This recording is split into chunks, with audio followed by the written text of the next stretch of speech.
اللہ حفاظت فرمائے. ابتدا میں میری تھوڑی سی وہ بات عرض کی تھی، وہ یہ کہ جب کسی جگہ کے مسلمان نماز پڑھ سکتے ہوں، رکاوٹ کوئی نہ ہو، پھر بھی نہ پڑھیں.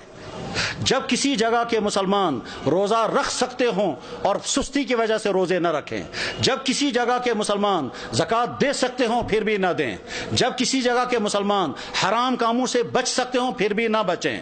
جب کسی جگہ کے مسلمان قرآن پڑھ سکتے ہوں پھر بھی قرآن کے ساتھ ان کا تعلق قائم نہ ہو.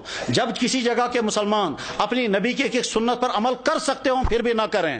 تو اللہ تعالیٰ شانوں کی طرف سے کبھی خطرناک فیصلے آتے ہیں، وہ یہ کہ جب تم آزادی کے دور میں میرے دین پر عمل کر سکتے تھے پھر بھی تم نے عمل نہیں کیا، تو میں ایسے حالات لے آؤں گا کہ تم چاہو گے بھی عمل کرنا تو کر نہیں سکو گے.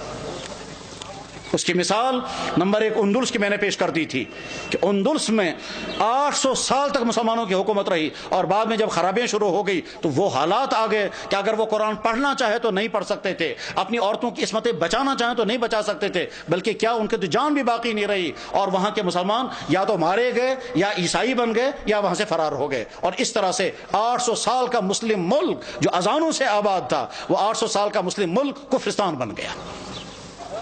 بخارا اور سمرقند یہ وہ علاقہ تھا جہاں امام بخاری، امام مسلم، ابو اللیث سمرقندی جیسا انسان، وہ علاقہ کے جہاں امام صاحب ہدایہ علامہ برہان الدین مرغینانی رحمہ اللہ تعالی جس علاقے میں تھے، کہ جس مسجد میں بیٹھ کر کے انہوں نے ہدایہ کتاب لکھی، اور 13 سال لگے کتاب لکھتے ہوئے، اور 13 سال مسلسل انہیں روزہ رکھا. گھر والوں سے کھانا آتا تھا، وہ کھانا رکھ دیتے تھے، جب گھر والے واپس چلے جاتے تھے یہ کھانا کسی غریب کو کھلاتے تھے. 13 سال بیٹھ کر کے انہوں نے کتاب ہدایہ نام کی کتاب لکھی تھی، جو حدیث اور عقلی علوم کا مجموعہ ہے. علامہ انور شاہ صاحب کہا کرتے تھے، فرماتے تھے میں ہر کتاب کا جواب لکھ سکتا ہوں لیکن چند کتابوں کا جواب مجھ سے نہیں لکھا جا سکتا ہے، ان میں سے ایک کتاب ہدایہ بھی ہے.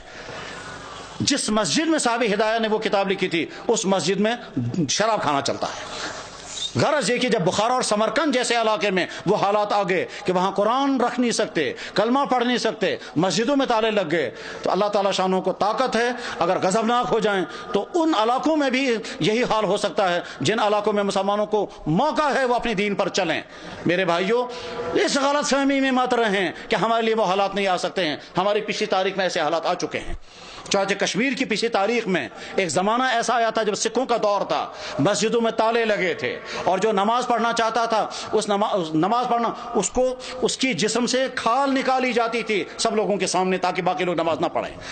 سری نگر کی جامع مسجد میں گھوڑے باندھے گئے تھے، تمام مسجدیں مسمار کر دی گئی تھی. اس وقت لوگ نماز پڑھنا نہیں پڑھ سکتے تھے، یہ اذانیں بین ہو گئی تھی. جب کسی جگہ کے مسلمان اپنے دین کی ناقدری کرنے لگتے ہیں تو ایسے حالات آ سکتے ہیں. اور اس کی مثال اس بات کی مثال نہیں کہ مسلمانوں نے ناقدری کی، وہ تو ظلم ہے، لیکن مثال ہمارے سامنے ہے برما کے حالات، جہاں کی مسجدیں ختم، جہاں کے مدرسے ختم، جہاں کے داڑھیوں کے ایک بال کر کے نوچتے ہیں، جہاں علماء کو کھڑا کر کے اور سوئیاں مار کر کے ان کو شہید کرتے ہیں، جہاں ایک مسلمان خاتون کے ساتھ 20 30 بلکہ 100 آدمی بدکاریاں کرتے ہیں اور کھلے عام کرتے ہیں، جہاں مسلمان عورتوں کو کھڑا کر کے آگ لگا کر جلا دیتے ہیں، جہاں مسلمان عورتوں کی گودوں کے اندر ان کے بچوں کو ذبح کر دیتے ہیں، اور ساری دنیا کے مسلمان دیکھ رہے ہیں مگر کوئی کچھ نہیں کر سکتا. جب ان مظلوم مسلمانوں کے لیے کوئی آواز نہیں اٹھا رہا ہے تو آپ بے فکر یہ مت رہیں ہمارے ساتھ اگر کبھی ایسا ہوا تو ساری دنیا کے مسلمان سرگرم ہو جائیں گے. آج کا مسلمان بے حس ہو چکا ہے. آج کا مسلمان دنیا کے حکمران، ان کے بیوروکریٹ، ان کے تمام ہائی کلاس طبقے وہ اپنی عیاشوں میں ڈوبے ہوئے ہیں.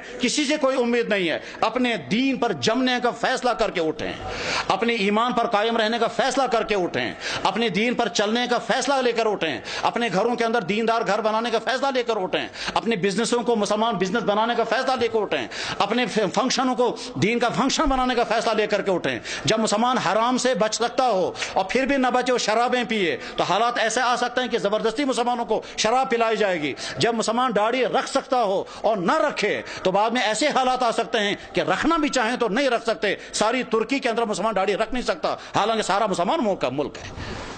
ایسے حالات آ سکتے ہیں، اس لیے اپنے دین کے ساتھ وفاداری کا فیصلہ کرو، ورنہ تو ایسا ہو سکتا ہے کہ اللہ جب تم میرے دین کے ساتھ وفاداری نہیں کرو گے تو میں تم پر ایسے حالات لا سکتا ہوں کہ تم چاہو گے بھی میرے دین پر عمل کرنا تو کر نہیں سکو گے۔ اللہ جل شانہ اس برے انجام سے ہم سب کی حفاظت فرمائے، ہمارے ان اکابرین کی حفاظت ہو، مدارس کی، مساجد کی، دین کے اور دینی اداروں کی، دین کے کام کرنے والوں کی اور دین پہ جننے والوں کی مدد فرمائے۔ وآخر دعوانا ان الحمد للہ رب العالمین برحمتک یا ارحم الراحمین، آمین۔